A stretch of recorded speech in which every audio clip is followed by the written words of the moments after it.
Hadi. Hadi hadi.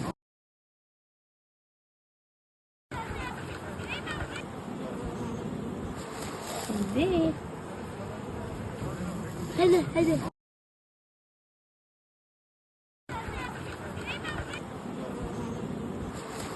Hadi.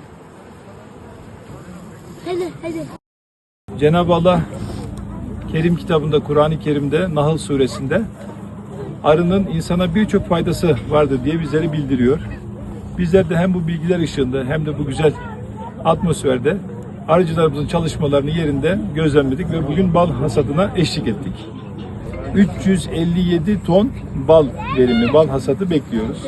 Ağrı ilimiz özeline baktığımızda hakikaten bu topraklar çok zengin, çok verimli. Cenab-ı Allah buralara lütfundan bol bol göndermiş.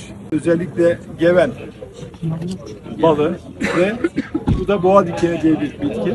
Hem geven hem bu bitkiler arıların özellikle Temmuz ve Ağustos aylarında çok çok sevdiği ve buralarda daha çok arıcılarımızın bir araya geldiği bir alan durumunda. Arısız 4000 kovanın üretimi için hemen çalışmalara başladık. Bunun yaklaşık 2000'ini Ağrı Merkez ve Doğu Beyazıt ilçemizdeki Mesleki ve Teknik Anadolu Lisesi'ndeki öğrencilerimiz bizzat bu üretimi yapıyorlar. Aynı zamanda meslek liselerimize buna bir katkı sağlamış oluyorlar.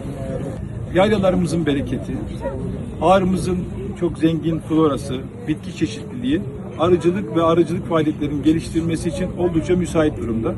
Söz etmiş olduğum gibi bizlerin de çalışmalarıyla Ağrı'mızın bu güzel marka değerini ülkemizin dört bir tarafına ulaştırmak istiyoruz. Bereketli, verimli, hayırlı bir sezon diliyorum. Teşekkürlerimi sunuyorum.